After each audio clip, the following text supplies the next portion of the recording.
नमस्कार साथियों, स्वागत है आप सभी का आपके अपने YouTube चैनल DS एकेडमी में। मैं डॉक्टर सुदेश कांतेजा आपके लिए नेट के विगत प्रश्न पत्रों की श्रृंखला लेकर चल रही हूँ। इसमें आज हम लोग दूसरी श्रृंखला में बढ़ रहे हैं।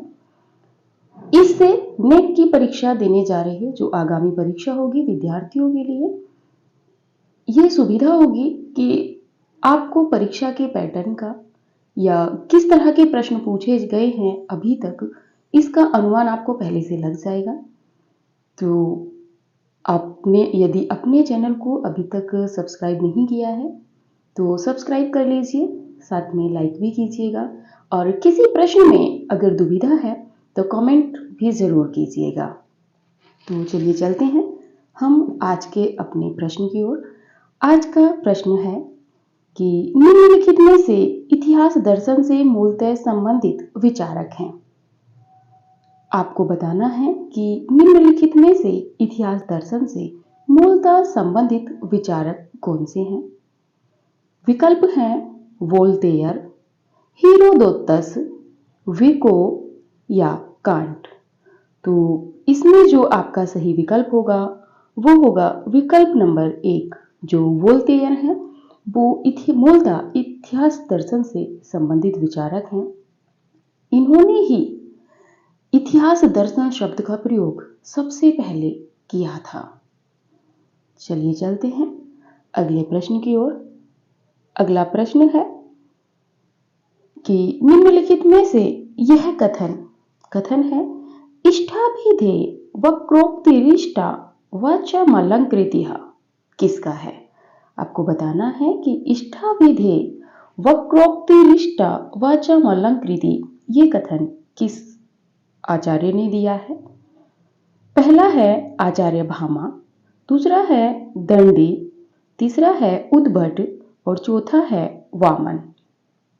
तो यहाँ पर जो आपका सही विकल्प हो जाएगा वो हो जाएगा आचार्य भामा, यानी कि भामा जी ने ये कथन दिया है कि इष्टाभिधे वक्रोक्तिरिष्टा वाचामलंकृतिः।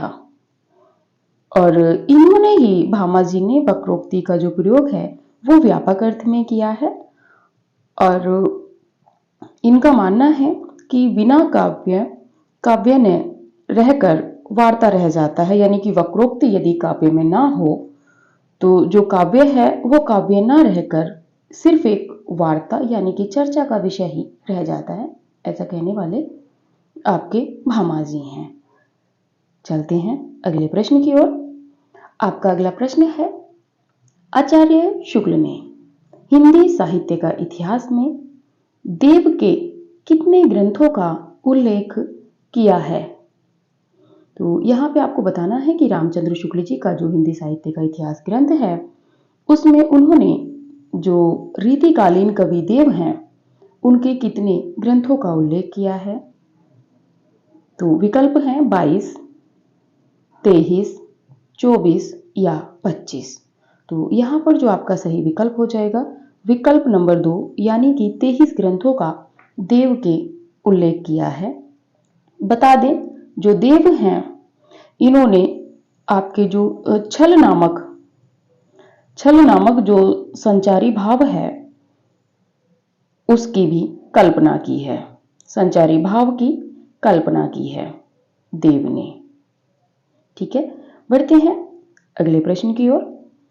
अगला प्रश्न है कि सहमति नहीं, यह समकालीन शब्द नहीं है, इसे बालिगों के बीच चालू मत करो।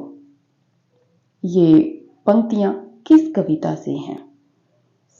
आपको बताना है कि सहमति नहीं, यह समकालीन शब्द नहीं है, इसे बालिगों के बीच चालू मत करो। तो ये पंक्तियां किस कविता से हैं। विकल्प हैं अकाल दर्शन, नक्सलबाड़ी, रोटी और संसद, मोचीराम। इसमें जो आपका सही विकल्प हो जाएगा विकल्प नंबर 2 हो जाएगा। ये नक्सलबाड़ी कविता से है। नक्सलबाड़ी कविता के जो रचनाकार हैं वो है आपके धूमिल जी, जिनका पूरा नाम है सुदामा पांडे धूमिल। और ये जो कविता है इसमें 1960 के बाद जो बाद की जो कविता है, कविता में जिस तरह से मोहभंग की शुरुआत हुई थी, इसका वर्णन जो है धूमिल जी ने किया है। चलते हैं आपके अगले प्रश्न की ओर। अगला प्रश्न है, निम्नलिखित में से कौन सा ग्रंथ कोलरिज का ग्रंथ नहीं है? तो निम्नलिखित में से कौन सा कोलरिज का ग्रंथ नहीं है? आपको बताना है। विकल्प हैं द टेबल टॉक, दूसरा है लेटर्स, तीसरा है लेक्चर्स ऑन शेक्सपियर और चौथा है एलिजाबेथन एसेज। तो इसमें जो आपका सही विकल्प हो जाएगा वो हो जाएगा एलिजाबेथन एसेज। बढ़ते हैं अगले प्रश्न की ओर। आपका अगला प्रश्न है, महारारी गिरधर गोपाल दूस राणा कुया ददमथ घृतकाढ़ लया डार दया छुया। तो आपको भाषा से ज्ञात हो रहा होगा कि किसकी पंक्ति है। उक्त पंक्तियों में प्रयुक्त छुया का अर्थ है। आपको बताना है कि इस पंक्ति में जो ये छुया शब्द आया है इसका क्या अर्थ है। छार, मट्ठा, मथानी या मक्खन। तो इसमें जो छुया है वो मट्ठा यानी कि छाछ जो है, तो मीराबाई की पंक्ति है। मीराबाई कह रही हैं इसमें कि महारारी गिरधर गोपाल कि हे सखी, मेरा तो सिर्फ गिरधर गोपाल ही है, दूसरा ना कोई, और मेरा इस संसार में दूसरा कोई भी नहीं है। दद मथ घृतकाढ़ लया, और दही को, दद यानी कि दही को, मथ यानी कि मथ कर, काढ़ लया यानी कि मैंने निकाल लिया है, जो सार तत्व या जो है वो निकाल लिया है मैंने। डार दया छुया, और जो छाछ है या मट्ठा है उसको छोड़ दिया है। तो मीरा कहना चाह रही हैं कि संसार में मैंने सब कुछ करके देख लिया है, सब कुछ व्यर्थ है, लेकिन जो है वो सिर्फ गिरधर गोपाल ही है। बाकी जो मैंने छोड़ा है वो सांसारिक मोह का त्याग किया है। यहाँ पर जो छाछ है वो यहाँ पर सांसारिक मोह का क्या कहते हैं, आपका सांसारिक मोह का प्रतीक है। आगे बढ़ते हैं अगले प्रश्न की ओर। अगला प्रश्न है, निम्नलिखित में से कौन तमस उपन्यास का पात्र नहीं है? आपको बताना है। जो तमस उपन्यास है भीष्म साहनी जी का, तो आपको बताना है कि इनमें से कौन सा पात्र भीष्म साहनी का नहीं, मतलब तमस उपन्यास का नहीं है। रत्तो, नथु, रिचर्ड या हयात बख्श। तो इसमें जो है आपका ये रत्तो तमस उपन्यास का पात्र नहीं है। आगे बढ़ते हैं अगले प्रश्न की ओर। अगला प्रश्न है, जन्म काल के अनुसार निम्नलिखित कवियों का सही अनुक्रम है। आपको बताना है कि जो कवि दिए गए हैं इनका जन्म काल जो है वो जन्म काल के अनुसार जो सही क्रम है वो बताना है। पहला है स्वयंभू, दूसरा है लुइपा, क्षमा कीजिएगा, स्वयंभू, लुइपा, पुष्पदंत या हेमचंद। दूसरे विकल्प में है हेमचंद, पुष्पदंत, स्वयंभू या लुइपा। तीसरे विकल्प में है पुष्पदंत, हेमचंद, स्वयंभू या लुइपा। चौथे विकल्प में है स्वयंभू, हेमचंद, लुइपा या पुष्पदंत। तो आप देखिए कि किसका जन्म कब कब बैठ रहा है। तो यहाँ पर हमारा पहला विकल्प सही हो जाएगा। देखते हैं, स्वयंभू तो आपके छठी से सातवीं के बीच में आते हैं, और लुइपा ये आपके 8वीं सदी में रहेंगे। पुष्पदंत ये आपके 9वीं सदी में रहेंगे, क्योंकि इनका जो समय है 938 माना जाता है। और आपके जो हेमचंद्र हैं ये 10वीं सदी के हैं। तो इस तरह से आपको कवियों का आदिकालीन से लेके और आधुनिक काल तक के कवियों का भी क्रम याद रखना पड़ेगा जन्म तिथि के अनुसार, क्योंकि एक से दो प्रश्न, 2 या 3 प्रश्न हम लोगों को इस तरह के देखने के लिए मिलते हैं नेट की परीक्षा में। बढ़ते हैं अगले प्रश्न की ओर। अगला प्रश्न है कि शिव शंभू के चिट्ठे किसको संबोधित हैं? बताना है कि शिव शंभू के चिट्ठे किसको संबोधित हैं? Warren Hastings, Lord Ripon, Lord Clive या लॉर्ड कर्जन। आपको बताना है कि शिव शंभू के चिट्ठे किसको संबोधित करके लिखे गए हैं। तो आपका जो सही विकल्प हो जाएगा इसमें, आपने सभी ने पढ़ा होगा, लॉर्ड कर्जन को। ये और जो ये शिव शंभू के चिट्ठे जो लिखे हैं ये आपके बाल मुकुंद गुप्त जी ने लिखे हैं। बाल मुकुंद गुप्त जी ने लिखे हैं और ये इसमें जो है भारतीयों की दशाओं का वर्णन किया गया है, क्योंकि भारतीयों की जो उस समय की दशा थी उसका यहाँ पे वर्णन किया है। जो यार कहें कि राजनीतिक जो व्यवस्था थी उसका चित्रण भी यहाँ पर किया है बाल मुकुंद गुप्त जी ने। आगे बढ़ते हैं अगले प्रश्न की ओर। अगला प्रश्न है कि मैं नीर भरी दुख की बदली का प्रतिपाद्य है। आपको बताना है कि ये जो पंक्ति है, मैं नीर भरी दुख की बदली, जो कविता है आपकी छायावादी कवयित्री महादेवी वर्मा जी की, तो इस कविता के विषय में आपको बताना है कि क्या प्रतिपाद्य है या कौन कौन से कथन सही हैं। पढ़ते हुए चलते हैं। इसमें रहस्यवादी ढंग से जीवन की नश्वरता की बात की गई है, ए रहा हमारा।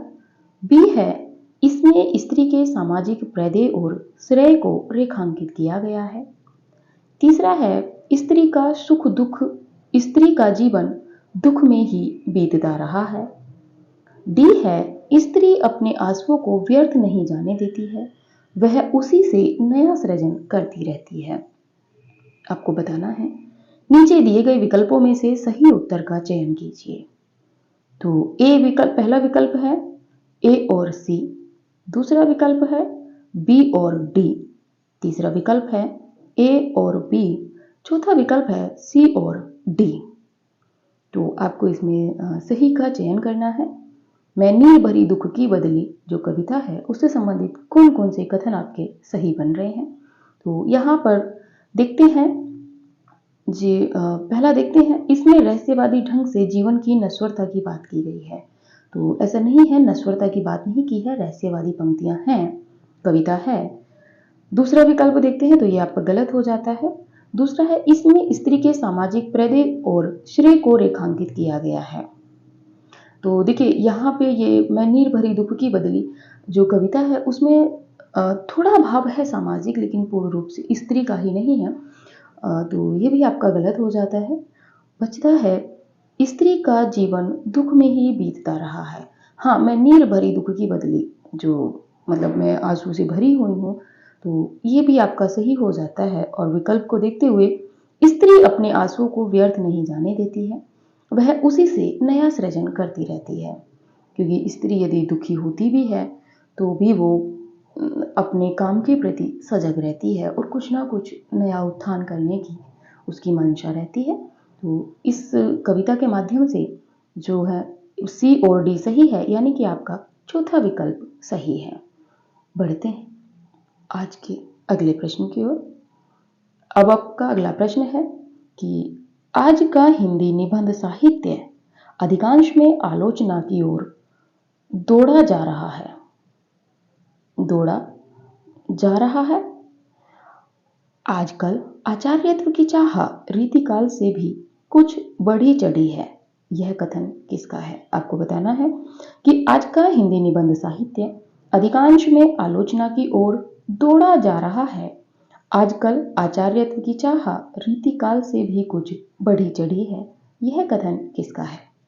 विकल्प है नंद किशोर नवल, बाबू गुलाब राय, मुक्तिबोध या मलयाज। तो ये जो आपका कथन कहा है, ये कथन कहा है बाबू गुलाब राय जी ने। बाबू गुलाब राय जी कह रहे हैं कि आज का जो हिंदी निबंध साहित्य है अधिकांश में आलोचना की ओर दौड़ा जा रहा है। आजकल आचार्यत्व की चाह रीतिकाल से भी कुछ बढ़ी चढ़ी है। उन्होंने कहा है क्योंकि आजकल जो निबंध साहित्य लिखा जा रहा है वो कहीं ना कहीं आलोचना या समीक्षा की ओर अग्रसर होता जा रहा है। जो निबंध लिखे जा रहे हैं वो आलोचनात्मक रूप में लिखे जा रहे हैं। चलिए चलते हैं अगले प्रश्न की ओर। अगला प्रश्न है, निम्नलिखित में से सही विकल्प नहीं है। आपको जो सही विकल्प नहीं है उसका चयन करना है। पहला है लाला मदन मोहन परीक्षा गुरु, दूसरा है राम किशुन बाबू मैला आंचल, तीसरा है मंगल गोदान, चौथा है जुबेर आपका बंटी। तो इसमें उपन्यास और उनके पात्र दिए गए हैं। तो देखते हैं। लाला मदन मोहन परीक्षा गुरु उपन्यास का पात्र है, राम किशुन बाबू मैला आंचल का पात्र है, मंगल जो है वो गोदान उपन्यास का पात्र है, और जो जुबेर है ये आपके झूठा सच उपन्यास का पात्र है। जबकि आपका बंटी जो उपन्यास है उसका पात्र बंटी है, जो केंद्रीय पात्र है। तो चलते हैं, यहाँ पे आपका चौथा विकल्प जो है वो हो जाएगा, सही नहीं था। आगे बढ़ते हैं अगले प्रश्न की ओर। अगला प्रश्न है, क्या भूलूं क्या याद करूं के प्रारंभ में उत्तर प्रदेश के बस्ती जिले के किस गांव का उल्लेख है? पहला ललितपुर, दूसरा लोहितपुर, तीसरा अमोठा, चौथा जमोठा। तो ये जो क्या भूलूं क्या याद करूं, ये बच्चन जी की आत्मकथा है और बहुत चर्चित आत्मकथा है। तो आप सिलेबस में भी लगी हुई है, इसीलिए प्रश्न गहराई से बना है। देखिए कि क्या भूलूं क्या याद करूं के प्रारंभ में उत्तर प्रदेश के जो बस्ती जिला है उसके किस गांव का उल्लेख बच्चन जी ने अपनी इस आत्मकथा में किया है? तो इसमें उन्होंने किया है अमोढ़ा जो गांव है उस गांव का वर्णन उन्होंने किया है। तो जानते रहिए कि ये हरिवंश राय बच्चन जी की आत्मकथा है। और क्या भूलूं क्या याद करूं ये जिसका जो प्रकाशन हुआ था इसका भाग का, ये 1969 ईस्वी में हुआ था।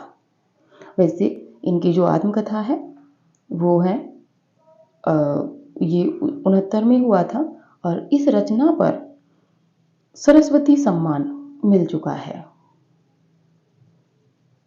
सरस्वती सम्मान मिला है।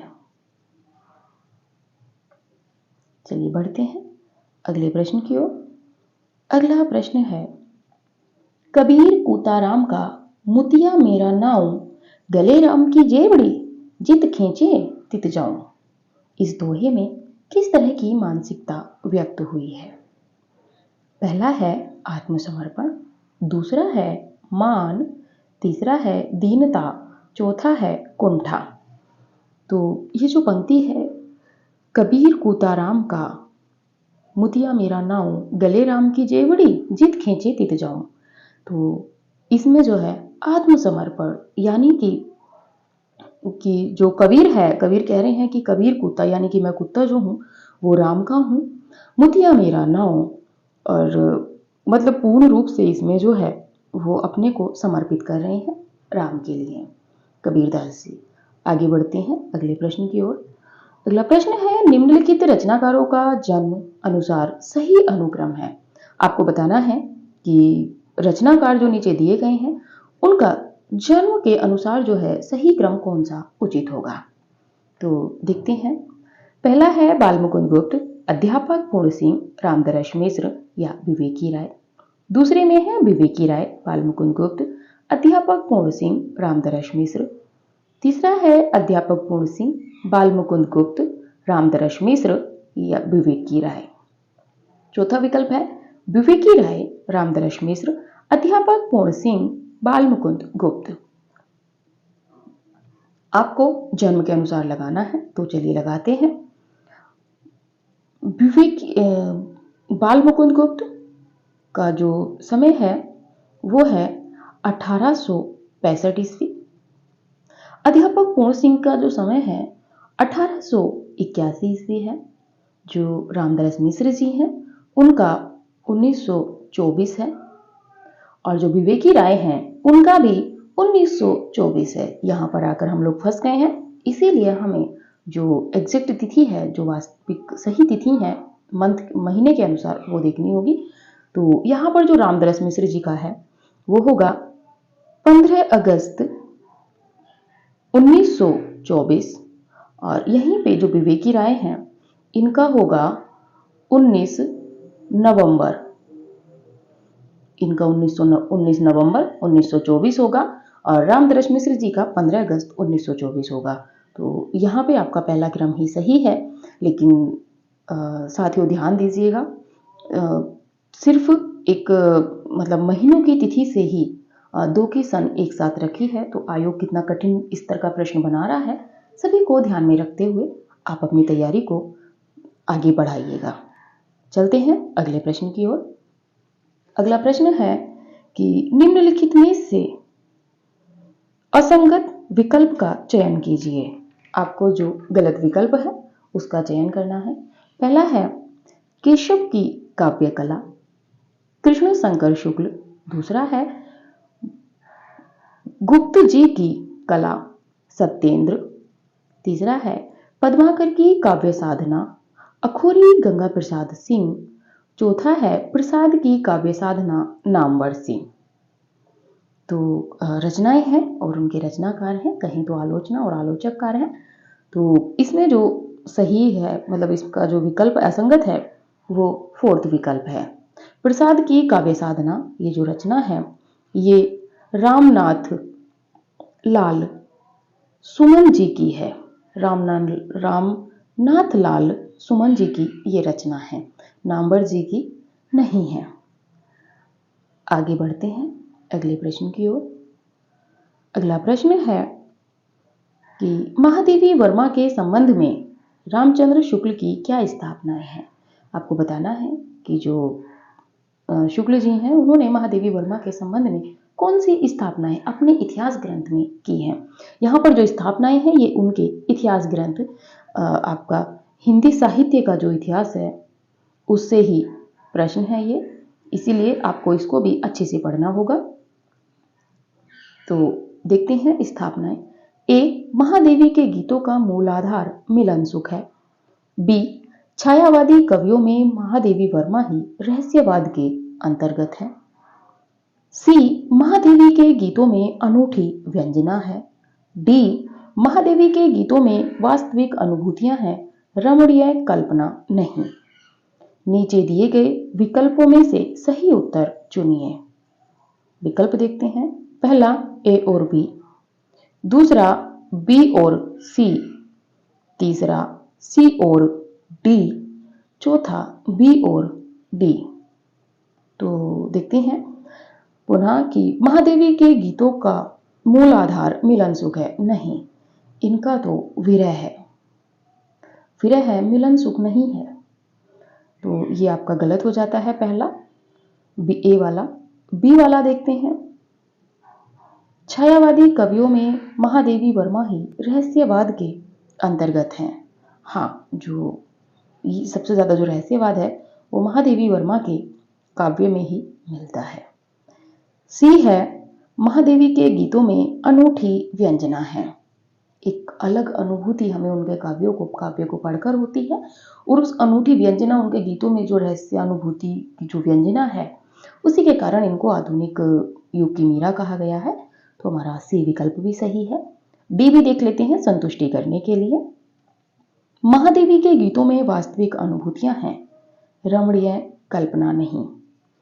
तो गीतों में वास्तविक अनुभूतियां तो हैं ही, और रमणीय कल्पना नहीं, ये गलत हो जाएगा, क्योंकि यहाँ पर रमणीय कल्पना है क्योंकि छायावाद में लिखा गया है।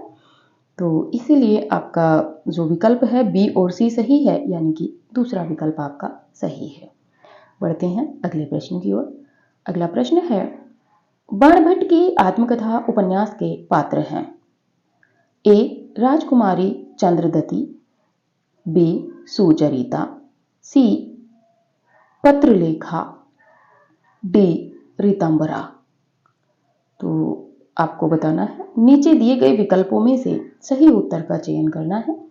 ए विकल्प है पहला ए और बी, दूसरा है बी और सी, तीसरा है सी और डी, चौथा है ए और डी। तो इसमें जो आपका सही विकल्प हो जाएगा वो पहला हो जाएगा ए और बी, यानी कि राजकुमारी चंद्रिधति और दूसरी सुचरिता। ये बाणभट्ट की आत्मकथा जो आपके हजारी प्रसाद द्विवेदी जी की है। हजारी प्रसाद द्विवेदी जी का उपन्यास है। देखिए, ये प्रश्न कई बार बन जाता है कि विधा क्या है, तो ये उपन्यास है, लिखा हुआ भी है। चलिए बढ़ते हैं अगले प्रश्न की ओर। अगला प्रश्न है कि निम्नलिखित कविता संग्रह का प्रकाशन वर्ष के अनुसार सही अनुक्रम है। आपको जो कविता संग्रह हैं इनका प्रकाशन वर्ष के अनुसार सही क्रम बताना है। पहले में है चिंता, चांद का मुंह टेढ़ा है, संसद से सड़क तक उदिता। दूसरा है उदिता, संसद से सड़क तक, चांद का मुंह टेढ़ा है, चिंता। तीसरा है संसद से सड़क तक उदिता, चांद का मुंह टेढ़ा है, चिंता। चौथा विकल्प है चिंता, चांद का मुंह टेढ़ा है, उदिता, संसद से सड़क तक। तो चलिए चलते हैं, मिलान करते हैं समय के अनुसार। तो चिंता का जो प्रकाशन वर्ष है हमारा वो 1924 ठहरेगा। चांद का मुंह टेढ़ा का जो प्रकाशन वर्ष है वो 1964। संसद से सड़क तक जो रचना है ये 1972 की है और उदिता ये 1980 की है। तो देखिए, चिंता यहाँ पर दो विकल्पों में पीछे थी, तो ये विकल्प हमारे वैसे ही कट जाते हैं।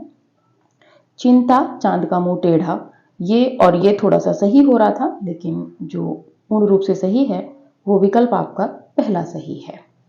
जानते चलते हैं, चिंता अज्ञेय जी की रचना है। चांद का मुंह टेढ़ा है ये मुक्ति बोध की है।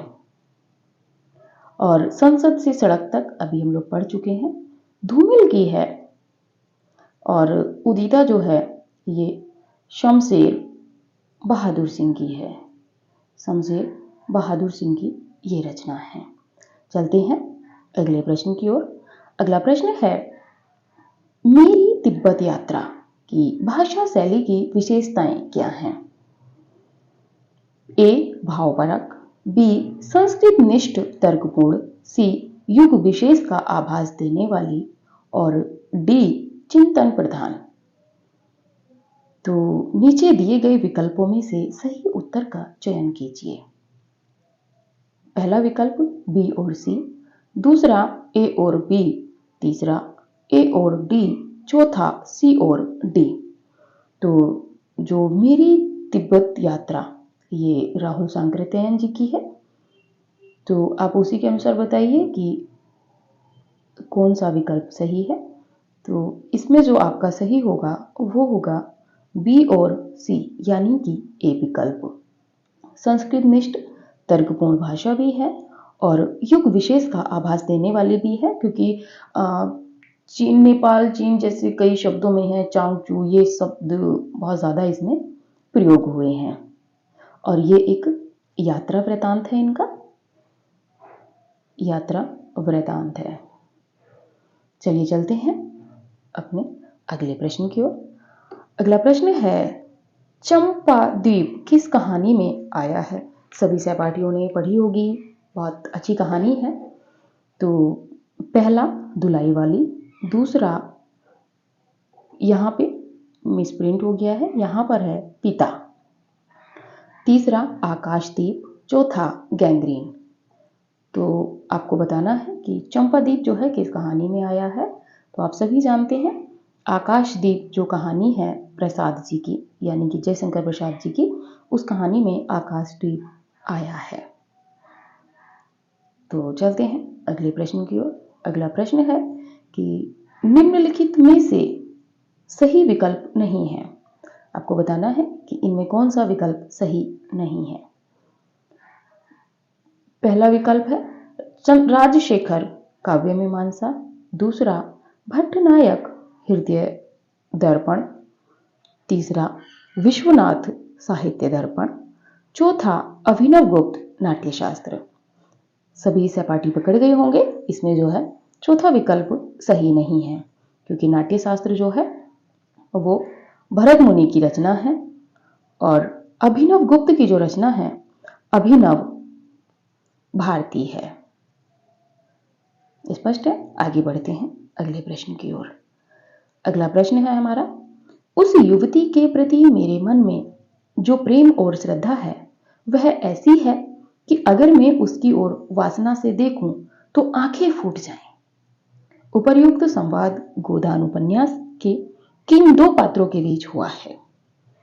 तो ये जो गोदान उपन्यास के दो पात्र हैं उनमें से देखना है कि किन पात्रों के बीच ये संवाद हुआ है। पुनः एक बार संवाद पढ़ते हैं।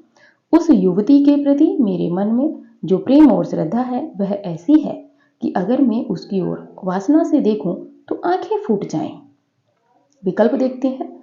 पहला, मेहता और मालती। दूसरा, खन्ना और गोविंदी।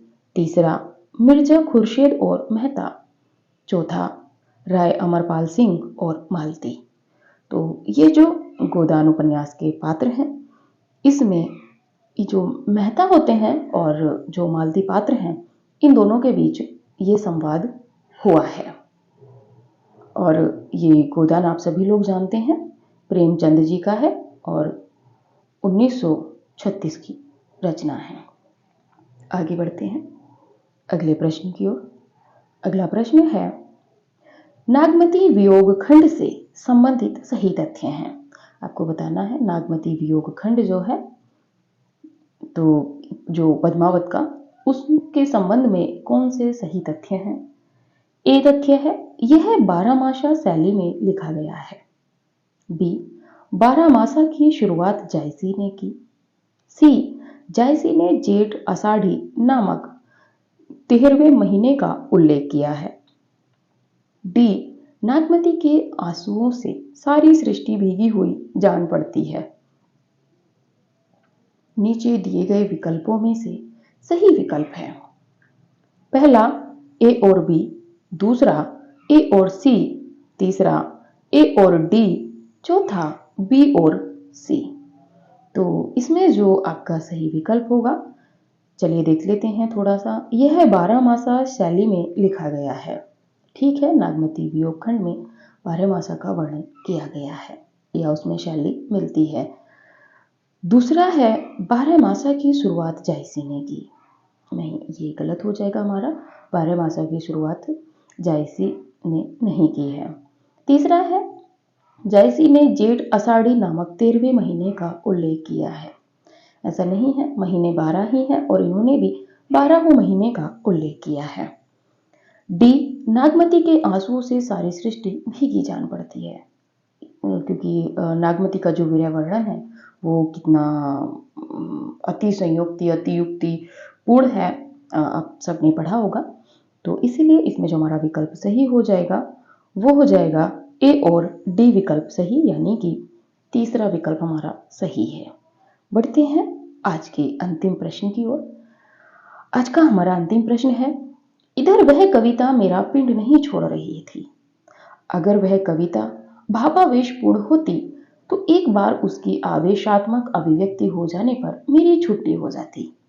यह उदाहरण निम्नलिखित में से किस से लिया गया है, यानी किस रचना से लिया गया है।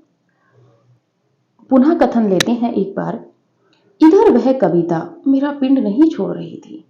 अगर वह कविता भावावेशपूर्ण होती तो एक बार उसकी आवेशात्मक अभिव्यक्ति हो जाने पर मेरी छुट्टी हो जाती। तो ये कथन किससे है? पहला, डबरे पर सूरज का बिंब। दूसरा, तीसरा क्षण। तीसरा, हाशिए पर कुछ नोट्स। और चौथा, एक लंबी कविता का अंत। तो आपको बताना है कि ये किससे है।